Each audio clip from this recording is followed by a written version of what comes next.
In this final lesson, looking at the company constitution, what I want to do is speak a little bit about the restrictions that are placed, at least at common law and in statutory provisions, the restrictions that are placed on the alteration of articles of association. So, we'll spend some time talking about the restrictions that can be in place regarding the Articles of Association alterations. Basically, we'll speak very briefly about statutory alterations, statutory limitations, and then we'll talk about a couple of cases that examine the common law system for making said alterations. So let's begin very quickly by talking about statute. There are some important instances whereby statutory law, obviously and mostly the Companies Act, can potentially impose certain restrictions when it comes to the decision that companies might have to alter their articles of association.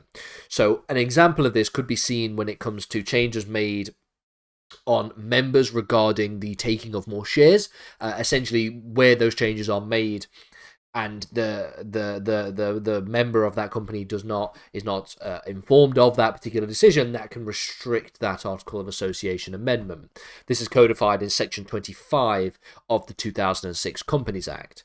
Section 25, very briefly, I'm just getting over this bit quickly so that we can get to looking at the common law restrictions, which is a bit more of an legally interesting conversation.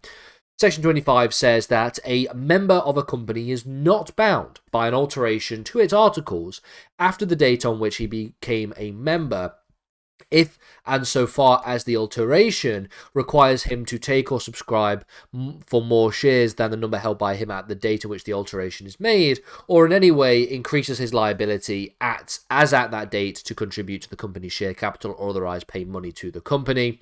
Subsection 1 does not apply in a case where members agreed in writing either before the alteration is made or to be bound by the alteration. So essentially, if an alteration to an Articles of Association takes place, and that alteration affects the liability that is placed on a particular member, that has to be done where that member agrees in writing to have that liability increasing upon them. If an Articles of Association is altered without that agreement in writing by the member, then that means that that member is not bound by that alteration, which fundamentally just represents a restriction on the alteration. Let's get to the more legally interesting section, which is obviously the restrictions that are made by the courts and at common law. Now, essentially, the common law has seen the development of not necessarily specific principles about restrictions. There are some principles about restrictions, but generally speaking, a generalized test for where particular alterations might be restricted, and a test for the court to making that determination. The most important is the general rule that is established by Lindley in the case of Allen versus Gold Reefs of West Africa Limited. Now, this is a case from 1900. The facts of the case aren't necessarily that important, but I'm going to go through them very quickly here. Essentially, what this case involved was the proposal to alter the company's Articles of Association, and it went from essentially granting lien on partially paid shares to that of fully paid shares. So there was a sort of a slight variation where we go from partially paid shares to the fully paid shares. The question for the courts, was whether or not that was an Article of Association alteration that ought to be restricted, ought to be limited. Now, in doing so, in coming to a conclusion on that question, the court spent some time talking about in what circumstances they should be able to impose certain restrictions and limitations on the Articles of Association alterations. They established a basic principle that fundamentally an alteration of the Articles of Association of a company can only be considered valid if it is bona fide for the benefit of the company as a whole rather than that of individual shareholders. And this is the actual passage that they that they said. They said that, like all other powers, they must be exercised subject to those general principles of law and equity which are applicable to all powers conferred on majorities and enabling them to bind minorities. It must be exercised not only in a manner that is required by law, but also bona fide for the benefit of the company as a whole. Now, technically, this passage instigates two principles. The first is that it must be exercised in a manner required by law, and the second is it must also be for the benefit of the company as a whole. Now, the reason why I said one principle is because the first principle is pretty much common sense. If an Articles of Association is altered or amended in a way that is not in conjunction with the manner required by law, then it is by definition unlawful. You can't illegally alter a company's Articles of Association. So, technically, there's two principles. The first is it has to be legal, but secondly, if it's legal, it has to benefit the company as a whole.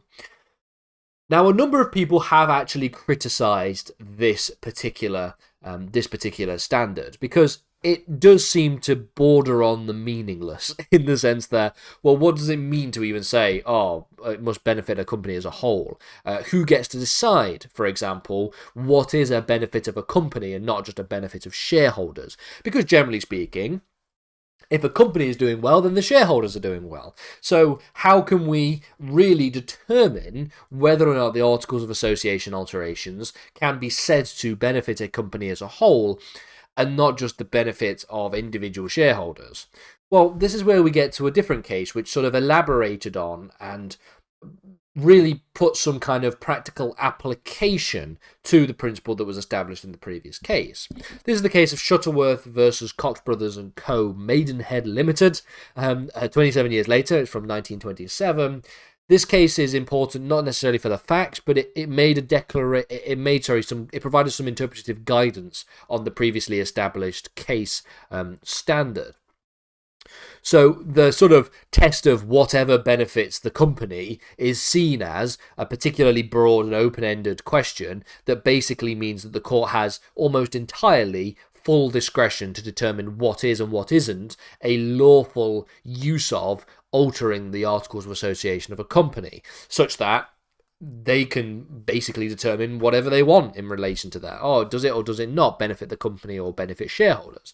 Instead, they concluded that the test for whether or not a particular decision to make alterations benefits the company as a whole was, in fact, a subjective test. And so what this means is that if the majority of shareholders honestly believes that the alteration was one that would benefit that of the company as a whole, then that is enough for it to be considered a valid alteration and one that does not require any kind of restrictions.